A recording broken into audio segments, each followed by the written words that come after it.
Hi everyone, it's TCG. I thought I'd just bring in a quick video for Shadowverse Evolved, and the deck today is Abysscraft. I've had a couple of people ask about it, so I thought I'd just quickly share the list. And yeah, for the ones, we do have three Skeleton Knight. Essentially, Sanguine, pretty much one damage taken against +1/+1 when it's on place. It's pretty strong. Then we have our early game damage dealer, which is Ambling Grave. So essentially, pings the damage of both myself and the opponent, which enables Sanguine. Next, we do have Free Goblin. It's just a solid 2/2 for 1 cost. Nothing else to say. Then run 1 Dire Bond and 1 Soul Conversion. The Soul Conversion is really good at getting rid of the bodies that we don't really need anymore, and draw 2 cards, which is pretty strong. And also have the Dire Bond, which deals us damage, which obviously activates Sanguine, which is good because Sanguine is definitely very important in this deck.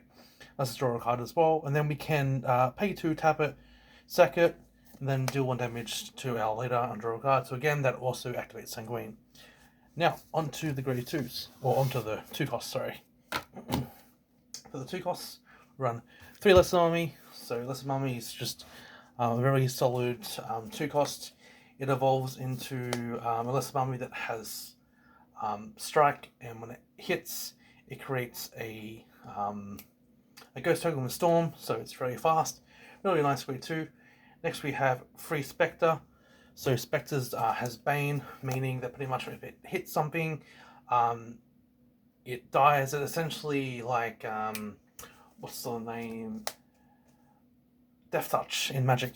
And then also you can pay the cost of 2 life to give it Rush, which means, the turn display, if you pay for the cost, you can attack the turn at followers, not the leader. But again, it's a good way to get things off the board. And also, because it does deal life, it does activate Sanguine, so it's a very, very strong card. Next, we do have Dark Summoner. It's essentially the 2 cost of the Skeleton Fighter. So again, when it does hit the board, you have Sanguine, it's up on +1/+1, but also on top, it gets Rush. So meaning it's a 4/3, sorry. But it can essentially get rid of some, maybe smaller bodies in the other game, so it's nice. Again, the longer it stays on board too, it's also very solid attacker as well. Hitting 4 to face is quite big for a 2 cost. Next we have 2 Ezreal Claw. So again, another way that need to activate Sanguine. So essentially, you pay 2, we deal 2 damage to ourselves, but then deal 3 damage to the opponent.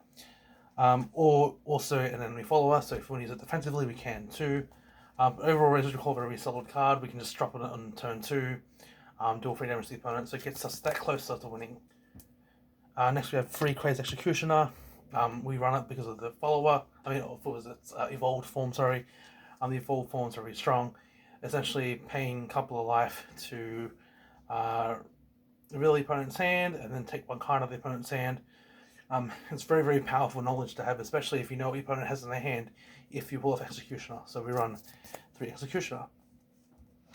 Sorry, that was our free drops. So into the free drops. So we talked about the Executioner, very solid card. We also do have 3 Playful Necromancer. So free drop has an Evo 1 when it does evolve. It creates 3 ghost tokens, which is really strong because the ghosts have Storm. So essentially, you can play Necromancer, evolve it, and then have 3 cards that can attack already. And obviously, because your follower evolved, it does have Rush, so that comes back into followers as well. So definitely really solid. Next, we do have 3 Phantom Howl. Absolutely nuts. Free cost. Just essentially, when it's on play, creating 4 ghost tokens that have Rush. Really, really strong. It's also sometimes a way just to close games. And lastly, we have the 1 Path of Purgatory.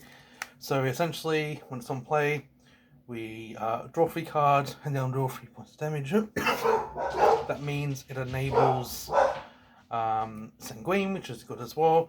But also the second cost, essentially, where if we're lower than 6 life, at the end of our turn, we can rest it to to deal everything on the opponent's wall for 6 damage. Most of the time, that will destroy everything off the board. So it's also like a card that has come in clutch a couple of times for me as well. A very, very solid card. Then next we go into the 4 costs. So we have 4 Dark General. Pretty much some play with Sanguine's active. It gets Storm, which is really strong. It's a 4-drop for 5/5, very, really good. Next we have 4/3 Cerberus, sorry. Cerberus is absolutely fucking nuts because we get to choose between a Mimi and Coco token. So what the Mimi token does is the Mimi, make sure I got it right, I think the Mimi is the one that deals damage to a follower, and Coco is the one that gives attack. Now the reason why that is important is because when we evolved the Cerberus, Cerberus gives us both the Mimi and Coco token. So essentially this can be just like a game matter in some instances. We can essentially play the Cerberus, use the Mimi and Coco, whatever is needed, and then we evolve into the Evolve Cerberus to get both those Mimi and Cocos. And yeah, essentially we can just do a lot of damage to the opponent, or even just generate damage on board, which is really good. So that's why we're on those for our 4 costs. And then lastly, our last cost is a 7 cost Alucard.